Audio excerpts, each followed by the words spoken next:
Carrie, are we good? Okay. Hi, welcome, everybody. First, we just want to say thank you to Musicians Institute and to SoundGirls, Carrie Keys. You blow our minds with everything that you do and how you do it so well. Yeah.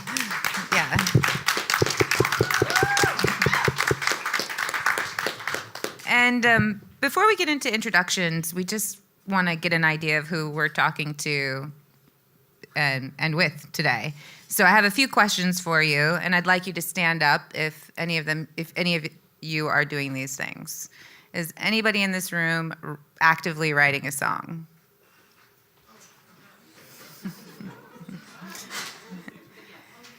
Is anyone in this room actively using a DAW or a digital audio workstation? No, stay standing up, even if you answered the first question. Okay, let's see. Is anybody in here, does anybody in here play a musical instrument? No, stay standing up even if you said yes. Okay, so, she stood up. Okay, is there anybody left sitting down? Welcome to the music industry. Take a look around. If you don't already know each other, high five your neighbor, because this is what it's going to look like for the rest of your life. Forever. In perpetuity. All right, so introductions. We have Jett Galindo. Yes. Hello. And I'm gonna do some name dropping on their behalf, on the panelists' behalf, so they don't have to. And as we go throughout the course of the evening, I'm sure you'll learn more. But Jett, some of Jett's mastering credits are La La Land, OST, Colby Calais, Weezer, Barbra Streisand, and it goes on. Then we have Allie McGuire here. AMAC, you forgot it. Okay. AMAC. And some of her credits are, I can't even say all of their names. So Skinny from the Nine, Fetty Wap, Sophia Reyes, Shorty, Pia Mia, Lizzo. She also has a clothing line. Lizzo, thank you. Lenise Bent. Hi there. Legend credits: Blondie, Steely Dan, Fleetwood Mac, the band, and Catharine Wood. Same thing, Catharine Wood.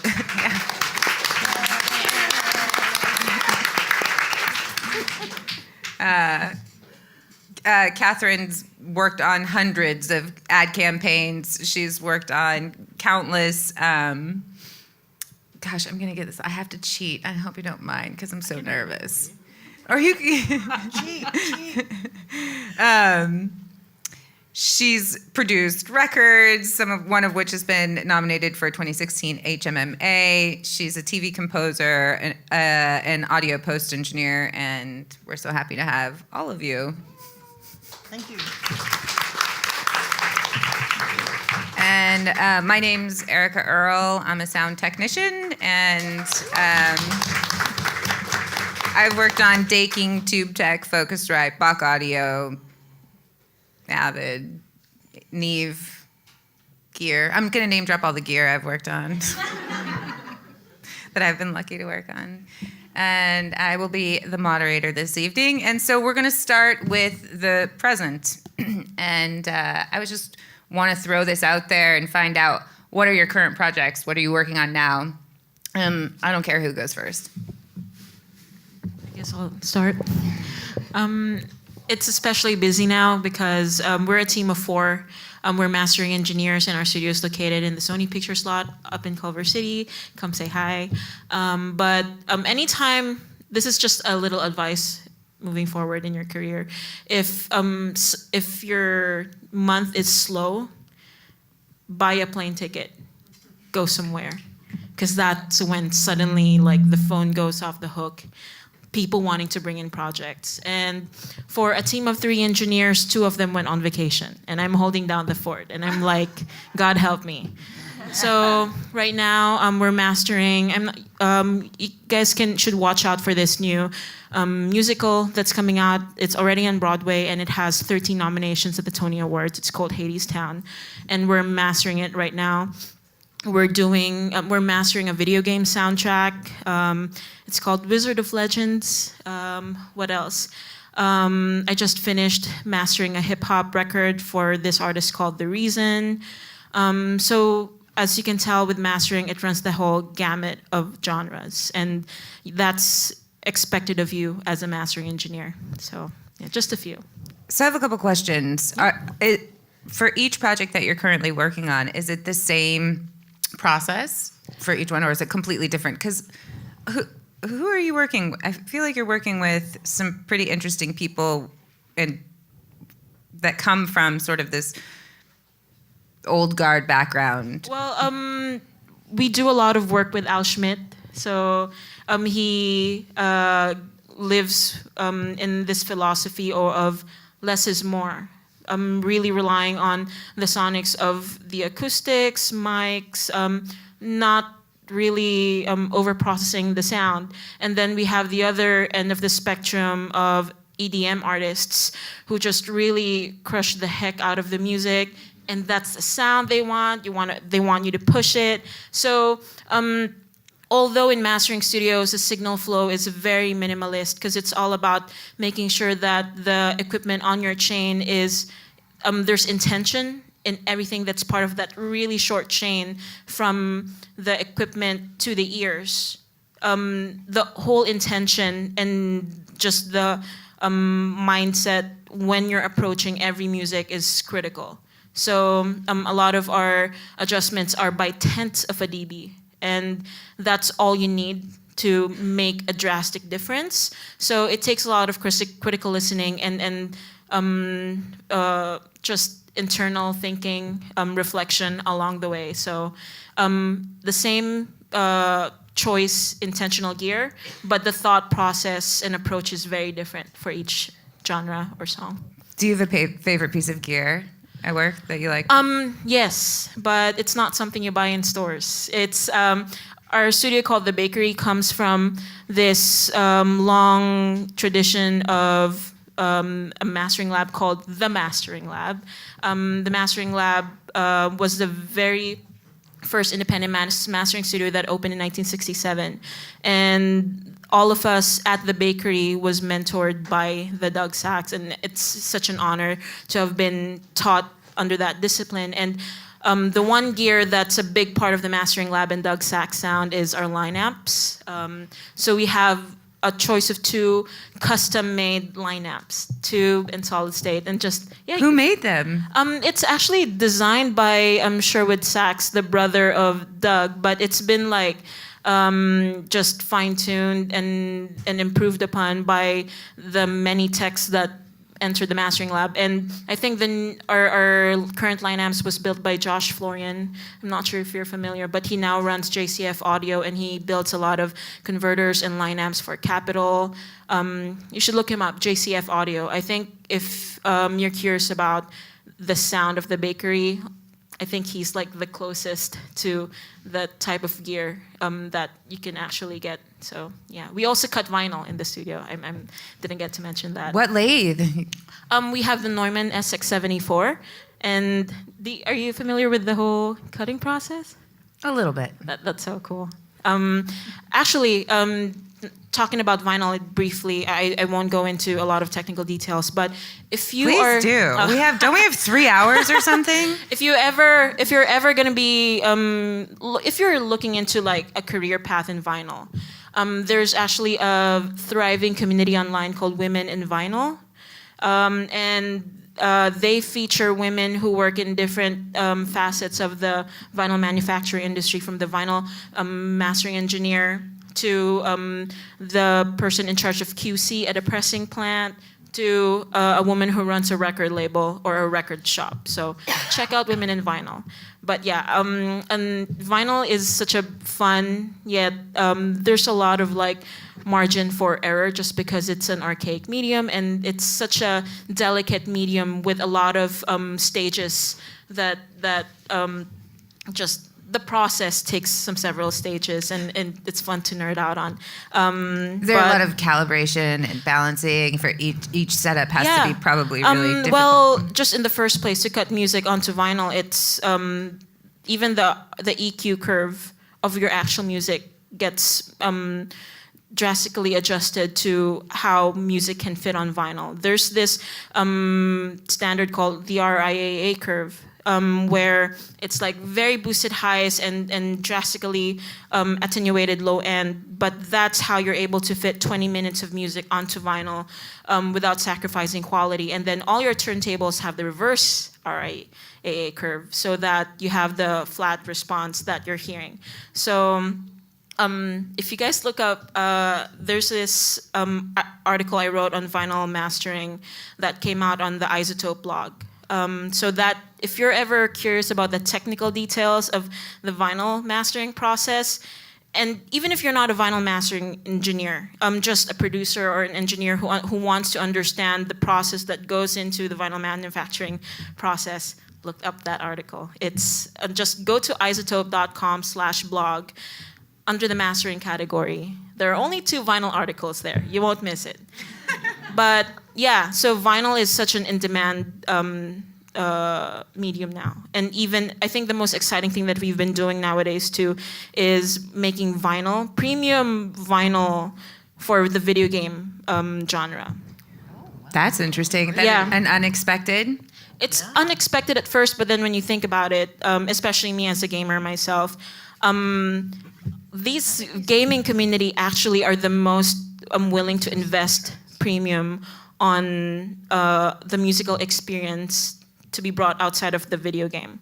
So growing up, I've always loved Nobuo Uematsu of Final Fantasy, and I've always wanted to hear the music. And like, I was a kid, but I'd like freaking save up just to get a vinyl, not vinyl record at that time, but just a CD. That's my favorite thing to read is vinyl covers and video game covers. Yeah, exactly. Chrono Cross's soundtrack is good. But, so good. Yeah, but people are willing to pay premium for a vinyl release. That's why we work with this music label that's specifically for video game music called Materia Collective, and they go all the way in terms of packaging, design, just quality of the vinyl. So we're honored to be able to provide that for them in terms of the actual sound. But yeah, so I digress. That has to be pretty fun. All right, Allie Mac, you're up. For what was the question? What are you currently working on? Okay. Well, what are your current projects? What's a day like for you? Okay. So right now I'm kind of in like a transitional period to like I was just kind of freelancing all over LA and working at the labels and stuff like that. But right now I'm kind of taking over being an in-house head engineer for producer Jimmy Duvall and doing all the recording, vocal producing on all the songs and writing and mixing all the stuff, which is basically all I've ever wanted to do. So, hey, yeah. So I'm doing that, and I'm basically like at that house for like 14 to 16 hours every day, and I don't care at all. So, yeah, that's what I'm doing. You're hanging out in a room listening to the same song over and over and over and over and over and over again. Yes. And you love it. And I do. Well, what I'm doing right now is licensing and getting placement for projects that I have produced and engineered. And one of them is all analog, recorded to 2-inch tape, mixed to 1/2-inch tape, and now I'm acquiring all the information I need to choose which manufacturer I want to use for pressing and manufacturing. And so I will be speaking to Jett very soon, like mere moments. But yeah, we're in the process of doing that. What being a producer means to me at this stage in my life is because there are so many independent artists that I work with, and either they have their own label or they aren't signed, and yet they're still putting out product. And so, how do you monetize that? What do you do with those elements? And, besides just putting them, digitally mastering them and then putting them up there on the website and YouTube or whatever.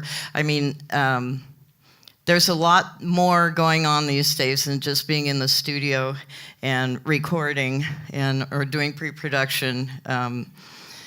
And that's just the way it has to be. You have to use that other side of your brain and still stay with the budget, and if there is one, or create one. And so I'm doing that for 2 artists right now, and looks like I have a placement for one of my artists. She's a French artist who lives up in Oakland, and so we're kind of excited about that. And then the other band, Primal Kings, is the analog record, and so we're finally gonna hit that lathe. But you can't do that unless you've got all the other things lined up, because you got to take those lacquers and that mother and go and get that pressed like right away. And so we have to put all of that in order first before you can even consider having a mastering engineer cut it. So that's what I've been doing the past couple weeks. And other than that, I've got a couple other projects in the works. So I've finished recording some, and I've got some that I'm in pre-production in. And so I'm right in between. So I haven't really pushed any faders or buttons or anything like that for about a month or so. But do you have a favorite room in town, or do you work from home, or favorite room? Oh, when you're recording? I've got lots of favorite rooms, especially the ones who honor my budget. But it's a tricky thing, the business side of making a record these days. I totally encourage all of you to study business, and because this is what it is. It's the music business. And I've had to learn trial by fire, and that's just the way things are now. You have to figure out how to make money doing this if you want to do it for a living. It's got to be, you've got to have a business sense together. It's like 50% business and 50% creation is a very loose way of breaking it down. So you have to think of that. And so as far as favorite rooms, yes, I admit it. I'm old school. I love it. I have Pro Tools at home, and I use that a lot. But my favorite happy place is I love recording to tape. It's scary. It's fun. It's a rush, and you have to commit. And I still record that as digitally as if I am recording to tape because there's a vibe. I like to record bands playing together. I like to record people and inspire and capture performances is what my favorite thing to do is. So that has to happen pretty fast. And doing 30, 40 takes of a vocal is not how I want to do it. They just get a few passes. If they say they're a singer, then they get to sing. They get to really sing. And that's what I like to work with, and that's what I work with. So the rooms get to accommodate that. I like, a good tracking room. Tracking to me means drums, bass, guitar, basic tracks, so we can do overdubs later. I like to work really fast. And so it would be... How do you work really fast if you're using tape? What's that? How do you work really fast if you're using tape? Are you editing in a DAW? No, I'm punching in and out. And you're splicing it up and comping vocals that way? Or are you just making them get I it can right on the end? If I'm going to a DAW, yeah, I just do 3 or 4 takes. I have my lyric sheet, and I have a little grid. And as the artist is singing, I just check off, yeah, they got that line. Yeah, they got that line. No, let's see if we can get a better one, blah, blah, blah, blah, blah. And then I look at my grid and then listen back. If there's like, a couple choices, I pick out the one I like the best. I send them go get lunch or something, or mostly like dinner or drinks or something. And oh yeah, what time are you starting usually? yeah, it's probably late at night. But and then I comp it, boom, right there. Even with guitar solos or anything that needs to be comped, once I got my recording done, I comp it right then. I don't say, well, let's get back to it and I'll do it next week. Because I'm all excited, and I already know, I can remember all the nuances. I can feel all the excitement and the energy that went into those certain lines. So I want to do it right then. And I want to get it done. Boom, it's done. Allie, when you're just real quick, because this is interesting to me, when you're working on a vocal session, you're mostly working in a DAW, right? Which one? I'm always working in a DAW. Okay. I can't record the tape. Play along so with me a little here. Yeah. I know you too well. It won't be any fun if I can't ask you any questions. Okay, so which digital audio workstation are you mostly working? Pro Tools, yeah. Okay, Pro Tools. So just because you two are sitting next to each other, I feel like this is really interesting because Lenise is talking about how she's working, and I'm just curious about do you do your vocal comps and everything in the I moment do on the fly? basically the exact same thing she said. I hate the practice of, I'll just do it like 30 times and I'll go back to it next week. Like, nah, when they leave, I want them to know that those are the takes and that's the song. And if they're not happy with it, then they need to stay. Like, and I'm not fixing it or anything like that. They have to get the takes. Thank you. That's what I wanted to hear, Allie. Well, it just keeps it exciting, and that's what it has to be for me. It's a creative process, and we're all in there, creating this music and this art together, and that's being an engineer is also very creative. This is something I really like to encourage and inspire people just to remember. Don't use that preset in that plugin because somebody said they liked it. If you're going to use a preset in a plugin, know why you want to use that preset and plugin. Know exactly what that is, or why don't you experiment a little bit? This is your opportunity to wow, I wonder what would happen if we put this kind of mic here and did this over here, and it's think outside that box, please. Make it fun for yourself, and make it interesting for your listeners. If it sounds like something that's already out there, that's all right, I suppose. But put your mark on it. Not just for the sake of doing that, but because everybody has their own style and their own sound. Get your signature sound happening. So. So does that make you like a secret member of the band? Or artist, or a producer. I don't know. I'm just curious. Yeah. Putting your sonic signature on it, or do you put your, well, we'll come back to this, if you don't mind, because I want to keep going with the current work projects, because that's actually my next question is how much of your job is actually creative, how much of it is actually technical. So if you don't mind, Lenise, we'll come right back to this because I'm fascinated by this conversation because I came from a place of very defined lanes, as a technician, you fix the stuff and make sure it works perfectly for us. Thank you. Okay, bye. There's no creativity outside of engineering in a different way where it's can I use what's the range of tolerances and different resistor values I can put in this to make this work right now? And can I find one in the bathroom? That's as creative as it gets. But now it's completely different. So we'll come back to all of that in a minute. Please. What are you working on? I think mine is the most hodgepodgey of the bunch. I I would also say 30% of my day is hustle. It's like hustle plus billing plus the engineering part sometimes is like 10%.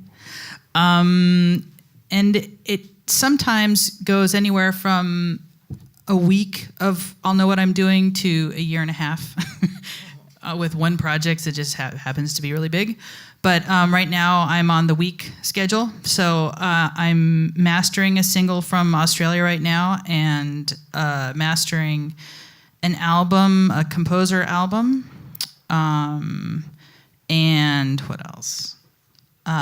Talking to a Netflix show about mixing their score and 2 films, recording score for 2 films. Hodgepodge. Recording a score for 2 films. Yes. Can we talk a little bit more about that project? Sure. I've always had a dream of doing that. That's why I want to know. Can you just tell me what it's like? I mean, I've been around it a bit.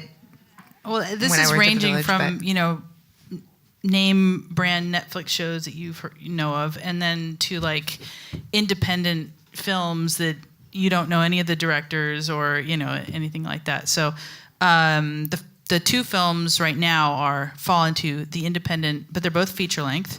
One is avant-garde and the other one is really cool. It might be avant-garde too, but it's really funny. It's like a black comedy.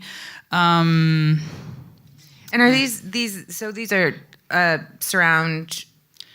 No. Wait. The music is not recorded in surround.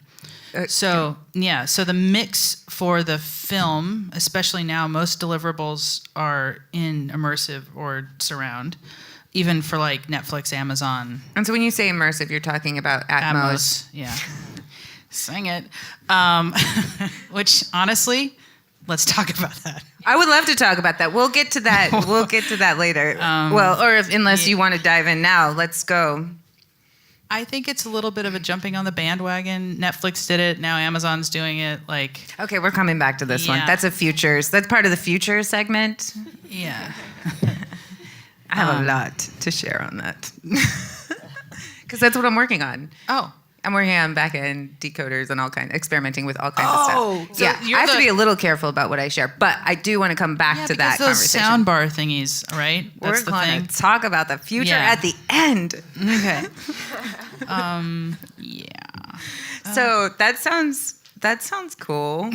That's what I'm doing.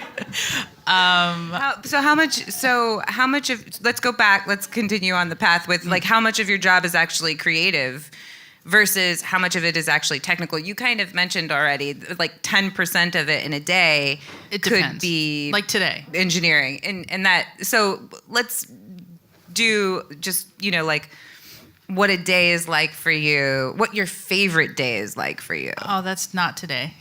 Except for right now. No, today, right now is perfect, but leading up to right now was a lot of talking to the bank, okay?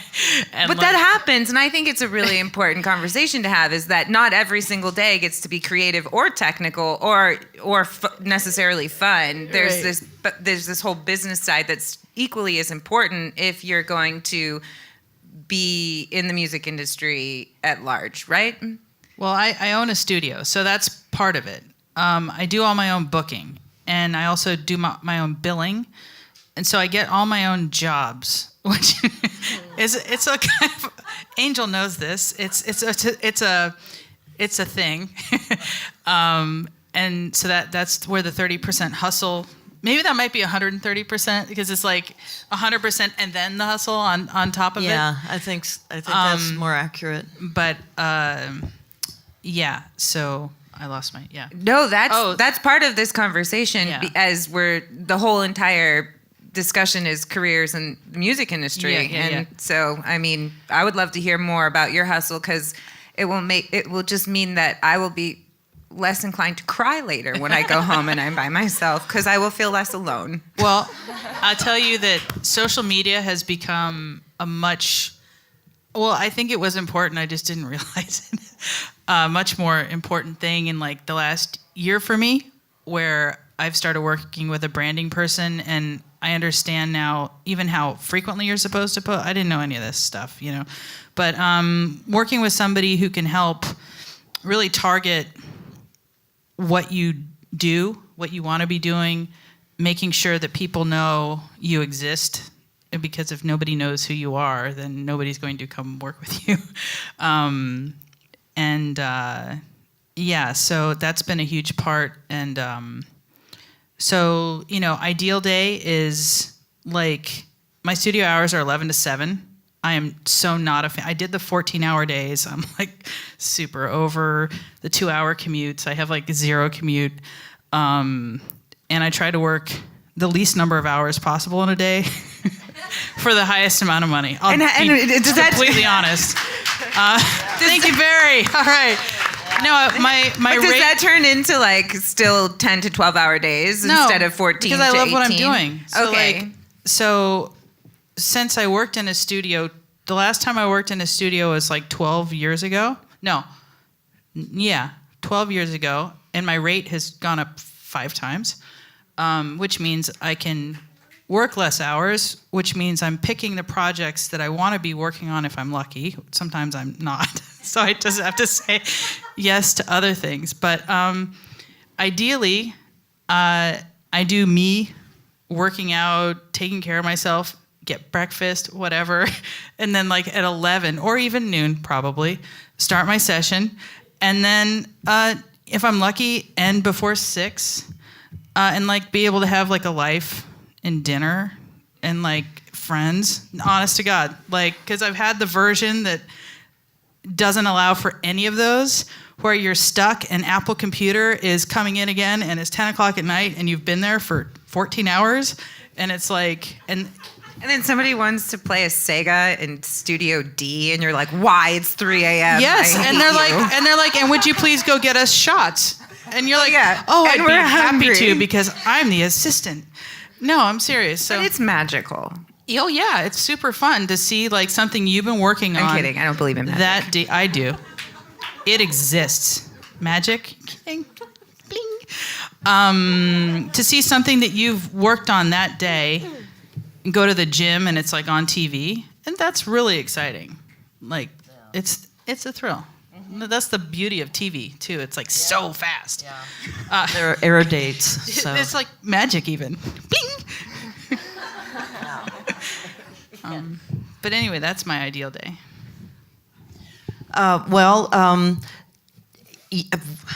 I think it's these days, being an independent, like what you're saying, Catherine, a lot of it is business, and that just has to be a part of it.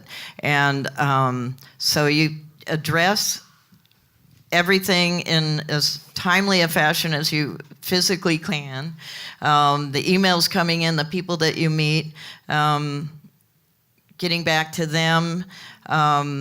What's There a is day so like much though involved. for you? What's your favorite day? You know, like take us through Oh, one my of your favorite favorite day. day? Like recently that you can remember where you were like, this happened and then this happened and then this my happened. favorite day is when the band is rehearsed and we go in and it's set up and the drummer gets his sounds and I bring everything up through a Neve console, an 80 Which series. one? 8068 is my favorite. Ooh. Yeah. And who's working on that for you? Because it was like had a shelf life of like 9 years, and it's like there's several of them around. Oh yeah, no, Yeah. I'm familiar. I'm just Well, curious. okay, 80 series. I'll do an 8088 as well, and 78. It's just for me. It's fun. It's got to be fun for me, and so these are fun things. And I love all the new gear and constantly learning and using new things because that's exciting too. Everything I do is kind of a hybrid.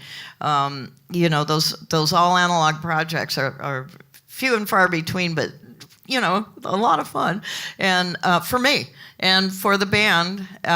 So my favorite day is tracking a band that has everything together, and it gives you goosebumps and tears in your eyes, and you're jumping up and down because the music's so cool, and they're doing it so well, and everybody's just having a blast, and it's one big love fest. Those things happen. So, it is magic. I love that magic part. and producing vocals. There's so many different areas to go into with audio. We're not laughing at what you're saying. I just found out that Catherine's license plate is magic. Music is magic. Music is Music magic. is magic. There you go. Well, as well as audio too. You know. I would say revelatory. I mean, like, I don't know if I would say. Fancy words. Well, what allows me to be in the music business is because I can do so many other things in the audio world. Hence, you know, career opportunities in audio. There's so many things you can do, and because my main love and my skills for music, I can apply those same skills to being a Foley director and shooting Foley, or being, you know, doing production sound. I haven't done production sound in a long time. A foreign dubbing supervisor, that's like really cool. Overseeing the foreign versions of animated features or whatever, you know, with like the Pacific Rim opened up with China and all these different countries. And so there's so many languages that things are being dubbed in. We don't see it so much in America, but it's a huge audio industry in the rest of the world, because they take our domestic films and have to dub them in foreign languages. They call it, what do they call it? Spanish, French, German, and not Italian. I forget what it is. Anyway, there were 4 basic ones, and now that's like off the charts. When I was working for DreamWorks doing their animated features, because kids can't read subtitles. So you had to dub them in 70 different languages. I mean, there's like 5 Spanish languages, 3 different French languages. So I got to go all over the world producing the star talent vocals for, you know, like Shrek and Shrek 2 and you know, Spirit and Madagascar. And it was just a blast. So that's an area. That's still happening. That still has to happen. Skype kind of put the kibosh on that. But Skype put the kibosh on what? well, the international travel. They don't send me around so much. Oh, you're nice casting and Skype sessioning. Skype sessioning. Go into that.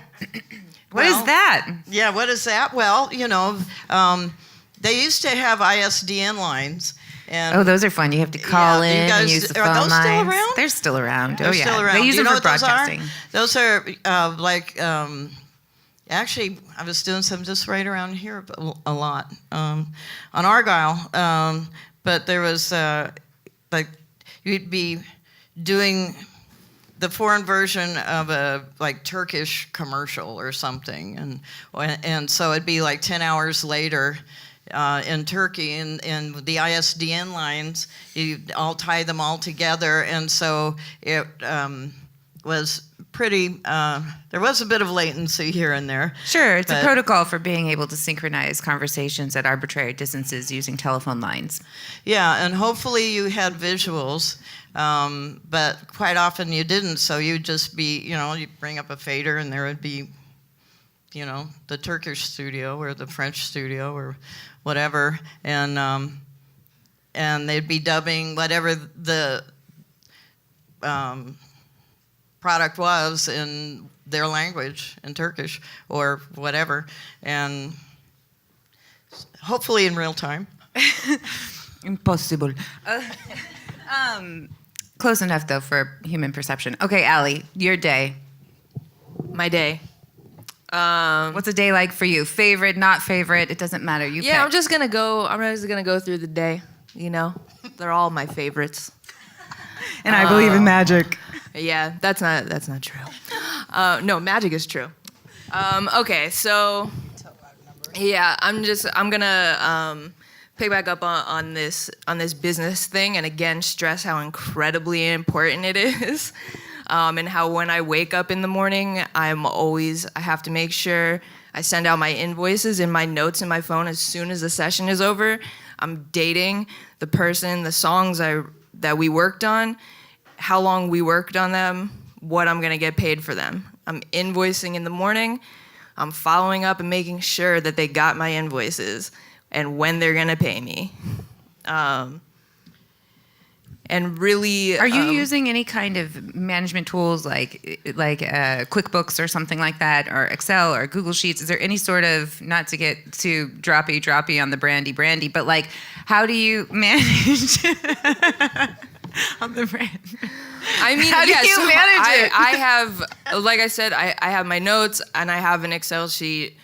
I write my invoices on pages. Yeah, are you sending text messages to your clients? How are you operating? No, I'm If we're sending- talking about business, are you like, yo, where's my money? Sometimes. That's what I want to know. I mean, no, for real. Like something like, you know, and it was really hard for me for a while, but I'm really proud of myself now for how I handle my business. Like before, like I just wanted to make the records and I didn't care. Like, and then I'd let it slide. But now I'm like, yo, do you want me here? Because I'm good? And they're like, yeah. And I'm like, dope, pay me this. And What if it's for Disney? then Disney has the money to pay me. I know, I'm just kidding. What do you mean? So, like, how are you invoicing, you know, a commercial versus, like, say, a friend of yours who's an artist? How do you bill your friends? The same way I bill anybody else, maybe at a slightly lesser rate. I mean, yeah, for real. Like, I mean, I guess like if it's just my friend, then they're probably, I'm just like, yo, like just send me the PayPal. You know what I'm saying? I'm probably not actually sending them an invoice. Are any of you ever doing free work or volunteer work? I have to. In terms of sessions. Can I just say, I think that's amazing that you can invoice. My rules in the studio, if somebody wants to work with me, they have to give me a retainer first to let me know they mean it, and then I get paid every day. They do not leave without me getting paid, because if they want to like do something else or whatever, then I don't have to chase money. I gave that up. So those are my terms. You have to pay me every single day. And they do it. I mean, that happens sometimes. Yeah. Trying to get, Atlantic to pay you the same day. Oh, well, see, when you're working with record companies and stuff like that, but, most of my people are independent these days. And so first they have to give me a bunch of money so I know that they mean it, so I can do pre-production and I can do all this, because, you only have to accept a gig once and start putting time into it. You have to value yourself, and so they have to mean it, because a lot of people, they think they mean it and they want to mean it, and yeah, this is what I want to do. And in post-production, that's something always my terms are 50% up front and 50% on delivery.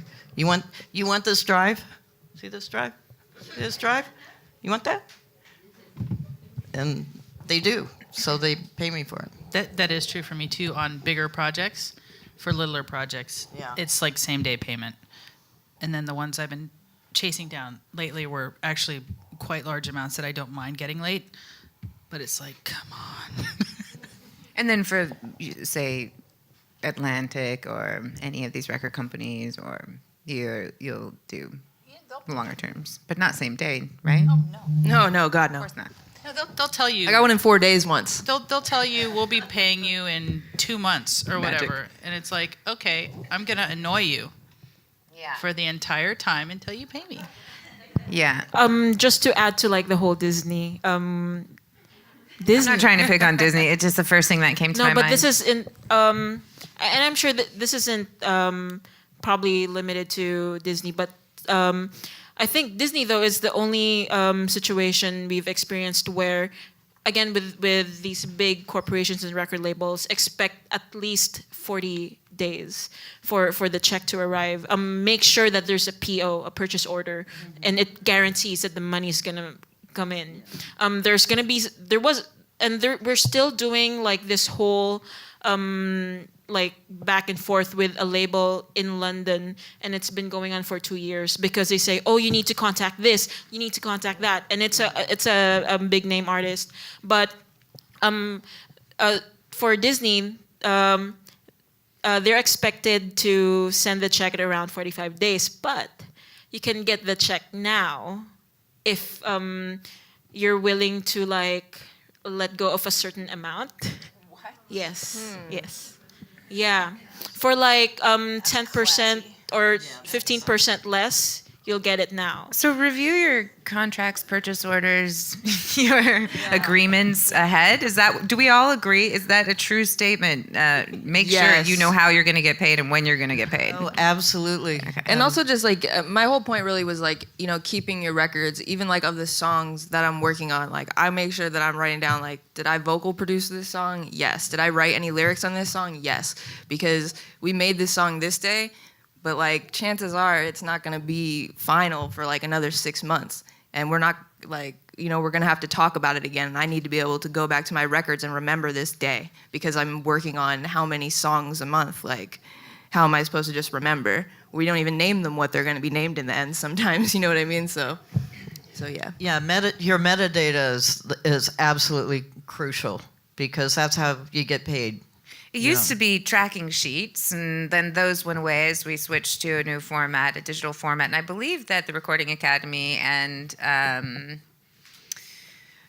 all the institutions are trying to figure out a solution. I believe they might be close or have some ideas about how we might be able to do that better. But in the meantime, Allie, what you're saying, I think is really critical and important. However you do it, it must be done. Yeah, you've got to be organized in some type of way. And I know it's hard when you just want to create and you don't want to care about this stuff. But if you want to make it your life, you have to.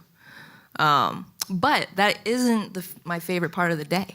It's actually my least favorite. So like recently, I got to build out the studio that I'm working at. We built the panels. I got to decide where they were gonna go. How did you do that? Did you do measurement and set up speakers and tune it, or did you just listen with your ears and pick? That. It felt good. It did. I was like, man, there's a lot of bass right here. I gotta suck this bad boy up. So there's better ways to do it, but we kind of had to get it together. But yeah, no, I mean, a great day for me is like honestly just, getting in the studio and being behind a board, aka my laptop, and just getting great vocals and doing pop songs. I love doing pop songs. I want to have like at least 50 to 60 vocals in a session, or I'm not having any fun. You want to have at least 50 or 60 vocals in a session? I love harmonies. Okay. Oh, harmonies. Oh yeah. Oh yeah. Not the same. No. Same No. tracks of the lead. No, yeah, oh God, somebody somewhere probably wants to do that. But yeah, and then I get, but at the end of the day, then I get to mix it, and that's what I love to do. And then I go home at 5 a.m. and wake up and do it again. So, what time are you starting typically? That really depends on the artist. Hopefully not before 4 p.m. But if I have to, I will. Definitely never in the morning. I don't know if you could pay me enough for that. So your day starts at 4 p.m. Your work day, your session, what do you want to call it? Okay, I'll put it to you guys this way. I have a buffer of 2 hours when I wake up where I gotta drink some coffee, eat some Life cereal, and watch a couple of TV shows and go for a walk, and then I start working. 7 days a week? If I want to. Okay. Jett, please. Okay, so with mastering engineers, the hustle is also not gonna go away because in contrast to recording engineer, producer, we work on a massive amount of little projects, a single, an EP, a 10-track album. And in a mastering studio, a 10-track album can be done in just one day. But then there's a lot of like back and forth with the client. So about give or take a week is a healthy turnaround time for a full album. So the hustle is never gonna go away.